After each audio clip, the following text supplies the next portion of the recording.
Good morning, everybody. I hope you are well and healthy at your home and stay your home and be healthy. Okay, beta. In previous classes, we will be discuss on your chapter 1 from history textbook. Okay, and today we will be explain and discussions on your chapter 1 from geography textbook. Your themes is आज आपकी जो theme है वो क्या है? आज आपका जो चैप्टर है उसकी जो थीम है वो है Indian size and location. Okay, इस चैप्टर से आपको क्या समझ में आया? फर्स्टली तो India size and location. Everybody know about it. You are belonging to 9th standard. India size and location. Okay बेटा, इंडिया साइज एंड लोकेशंस का मतलब होता है कि इंडिया जो है एक ब्रॉड लेवल की कंट्री है, उसका साइज क्या है? साइज मीन्स समझते हो? Everybody know about the size and उसकी लोकेशन, यानी वो कहाँ से कहाँ तक फैला हुआ है, कितना नॉर्थ पे है, कितना साउथ पे है, कितना ईस्ट पे है, कितने डिग्रीज पर है, कितने उसके पार्टीशंस है. In this chapters we will be discuss on this matter. तो first our teaching point as location. Firstly again I describe your title theme India size and location. ठीक है, सबसे पहले मैं आपकी जो साइज और लोकेशंस के बारे में वापस से एक बार बताना चाहूँगी कि इंडिया जो है वो क्या है बेटा, कि एक इंडिया सिविलाइजेशन जो है as the one of the oldest civilisation in the world. Yes we are no. ठीक है, भारत जो है वो बहुत सबसे पुरानी जो सिविलाइजेशंस है and during the last 50 years the India has made remarkable progress in both social and economic sphere. India has also the contributed the significantly to the making of the world history. अगर world history के अंदर अगर हम 2 minute के लिए enters होते हैं तो हम ये देखते हैं कि हम अगर प्रीवियस टाइम से यानी प्रीवियस टाइम से अगर हम जाते हैं, you listen me proper way then you understand everything, कि ये सिविलाइजेशन को बताया कि ये ओल्डेस्ट सिविलाइजेशन है. सेकेंड थिंग से बताता है कि अगर हम लास्ट 50 years की अगर हम बात करते हैं तो एक रिमार्केबल प्रोग्रेस जो है वो भारत के अंदर इंडिया के अंदर देखी गई थी. उसके 2 फील्ड्स थे, सोशल एंड इकोनॉमिक. ये 2 ऐसे स्फीयर थे. What you mean of the sphere, यानी गोलार्ध. ओके, ऐसे स्फीयर थे जहाँ कंट्रीब्यूटेड था, सिग्निफिकेंस था इन दोनों थिंग्स का, और इसी के आधार पर जितनी भी वर्ल्ड की जो हिस्ट्री है वो कंस्ट्रक्ट की गई थी, कंट्रीब्यूट हुई थी, सिग्निफाइड हुई थी. ठीक है, अब सेकंड हमारा जो थिंग्स आता है वो आता है लोकेशन. ओके बेटा, what you mean of the location, मैंने पहले भी बताया कि कैसी स्थिति है उसकी, कितने डिग्रीज पर नॉर्थ पर है, कितने डिग्रीज साउथ पर है. ठीक है, anybody have any queries then you are mention in my personal number. Okay, देखिए location, India is a very country located in the northern hemisphere. कहाँ पर है ये लोकेटेड? नॉर्थर्न, यानी हमारा जो ये हम हमारी जो इंडियाज़ की जो लोकेशंस होती हैं वो हेमिस्फीयर्स पर होती हैं, साउथर्न, नॉर्थर्न, ईस्टर्न. ओके, तो हमारा जो भारत है, इंडिया जो है वो नॉर्थर्न हेमिस्फीयर में है. It's mainland extend between the latitude. क्या था? ये बोलता है कि ये इसका जो मैनलैंड है वो एक्सटेंड्स है between latitude and latitude. In previous class you can go and free your mind, then अपने रिवाइज में आप जाओ तो longitude and latitude in both of के बारे में हमने अच्छे से पढ़ा है. जैसे एक ग्लोब होता है, उसके अंदर इस प्रकार का चैनल चलता है. देखिए इस प्रकार का चैनल चलता है, कुछ ऐसे ऐसे ऐसे ऐसे, फिर ऐसे. ये क्या होता है? ये जो ग्रिड बनता है, यानी ये इस प्रकार से जो ये ग्रिड बनता है ना बेटा, यानी ये जो जाली बनती है उसको हम क्या बोलते हैं? ग्रिड. ये किससे मिलकर बनती है? Latitude and longitude. In 6th class के अंदर फर्स्ट चैप्टर है ये जियोग्राफी का. लॉन्गिट्यूड एंड लैटिट्यूड, ठीक है। तो इस प्रकार ये दोनों जो है आपस में क्रॉस करती हैं। क्रॉस करने वाला जो पैटर्न जो यहाँ फिल होता है उसको हम बोलते हैं ग्रिड। क्या बोलते हैं? ग्रिड। ओके, क्वेश्चन आ सकता है व्हाट इज ग्रिड, तो आपको इसको एक्सप्लेन करना है कि मैम ने क्या बताया था। अब ये बताता है कि एक्सटेंड इसकी जो लैटिट्यूड्स होती है वो 8 degree 4 north and 37 degree 6 north, और लॉन्गिट्यूड किस पे होता है 68 degree 7 and 97 degree 25 east.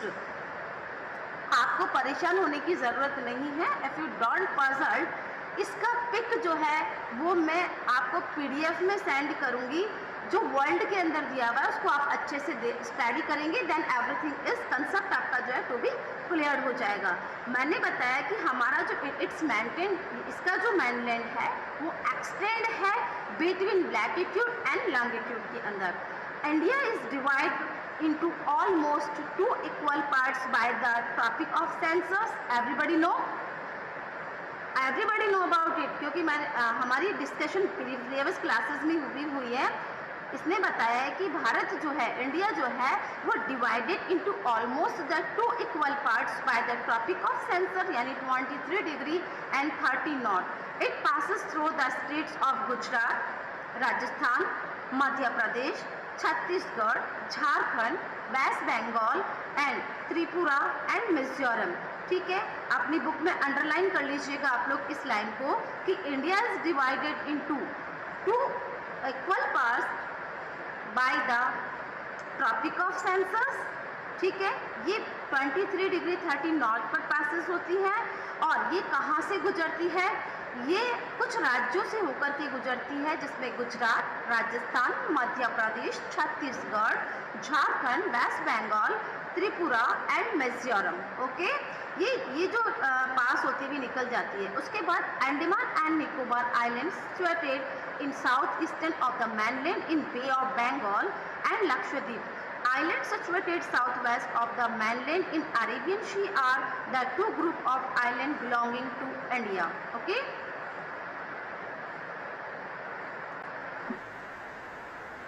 Okay. After this explanations, our second point is size. Okay. अभी हमने थोड़ी देर पहले लोकेशंस के बारे में डिस्कशन किया, और अब हम किसके बारे में डिस्कशन करेंगे? साइज। ओके, साइज का मतलब समझते हो? एवरीबडी नो अबाउट कि वो कितने स्क्वायर मीटर पर है।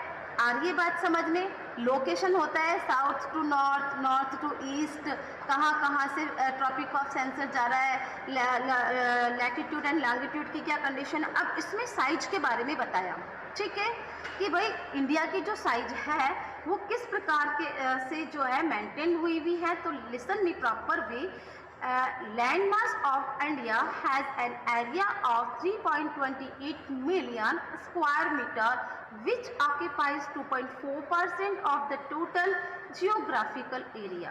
देखिए, ये कहता है कि जो हमारा भारत है, हमारा जो इंडिया है, उसका लैंड मास का अगर हम एरिया निकालते हैं तो 3.28 मिलियन स्क्वायर किलोमीटर है। आ गई बात समझ में? विच ऑक्यूपाई, जो कि ऑक्यूपाई करती है 2.4% of the total geographical areas of the world, यानी पूरे संसार का 2.4% जो है वो इंडिया लेके चला जाता है। कभी वर्ल्ड के मैप को देखना और उसमें इंडिया की लोकेशंस को आप अच्छे से स्टडी करना, आफ्टर देन देखना कि जितना हमारा पूरा जो वर्ल्ड है, listen me proper way and concentrate on me, कि जितना भी हमारा जो वर्ल्ड का जितना भी एरियाज है उसका 2.4% जो है वो पूरा हमारा जो भारत है वो उस जियोग्राफिकल एरियाज को क्या कर लेता है? पुट कर लेता है, फिल कर लेता है। India is the 7th largest country of the world after Russia, Canada, USA, China, Brazil and Australia. India having a land boundary of about 15,200 kilometers and the length of its coastline including the Andaman and Nicobar and Lakshadweep, okay, island is about the 7,516.6 kilometer. I explain it again. कि India जो है, everybody no कि भारत जो है 7th largest country के अंदर आता है। जानते हो आप लोग इंडिया क्या है?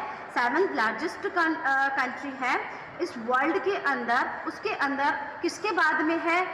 सबसे पहले Russia, Canada, USA, China, Brazil, Australia and ये इनके बाद में हमारी कंट्री 7 नंबर पर आ जाती है।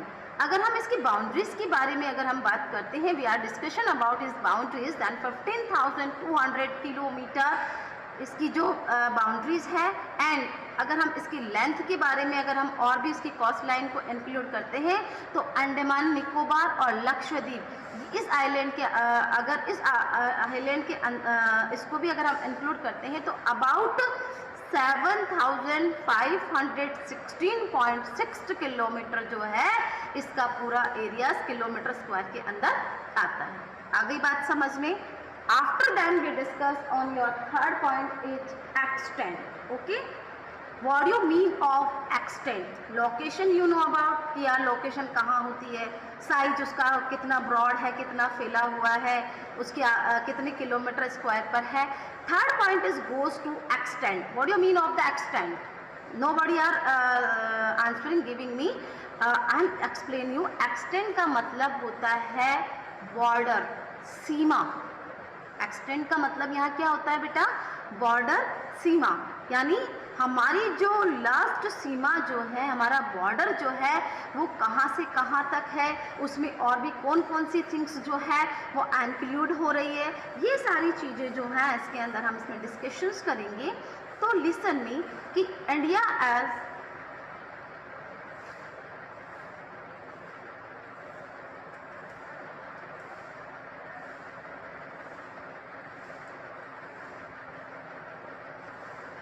you are joined in right time, Rishi Kumar.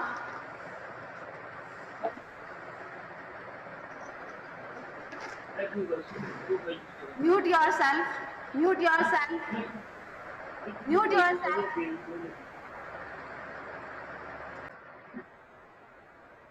Yes.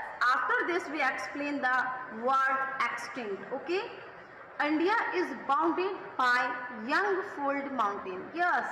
In 6th standard, 7th standard, 8th standard, 9th standard जो रनिंग स्टैंडर्ड है आपका, एवरीबडी नो इंडिया जो है वो किस प्रकार से बाउंडेड है? By the young fold mountain.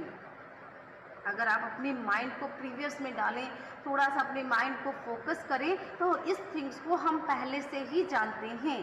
In the north west, north and northeast, India's landmass began to from cone shape in south of 22 degree north latitude। जब तक लैटिट्यूड और लॉन्गिट्यूड की स्टडीज क्लियर कंसेप्ट नहीं होगा तब तक आप लोगों को बार बार जब ये वर्ड्स आएंगे वो एक्सप्लेनेशन में नहीं जाएगा। हमारा जो ग्लोब है उसके ऊपर कुछ चैनल्स होते हैं, कुछ स्टैंडिंग होते हैं और कुछ स्लीपिंग होते हैं। तो इससे एक नेट बनती है जिसको हम ग्रिड बोलते हैं। और एक्सटेंड में भी यही थिंग्स बार बार आएगी कि इंडिया जो है वो बाउंडेड है यंग फोल्ड माउंटेन्स के अंदर।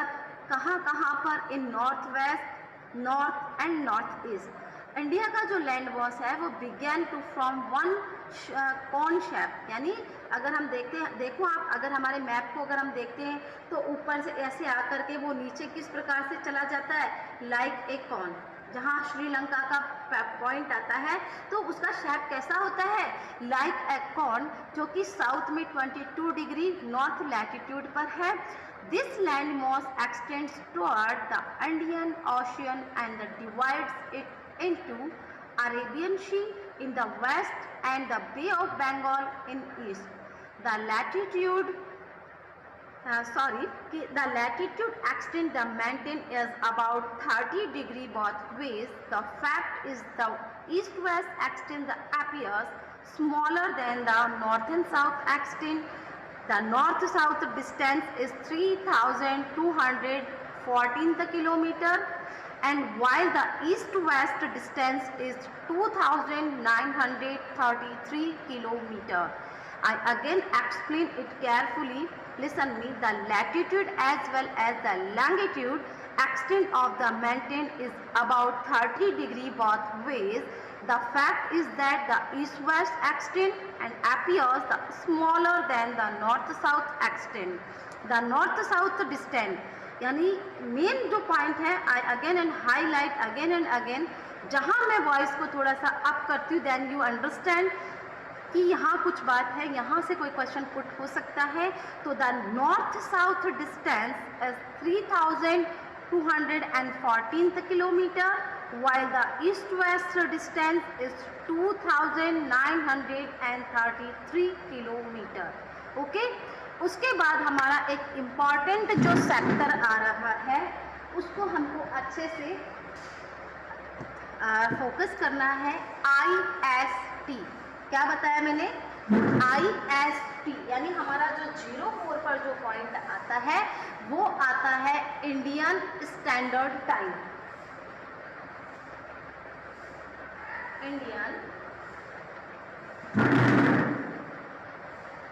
स्टैंडर्ड टाइम यानी IST. ओके बेटा,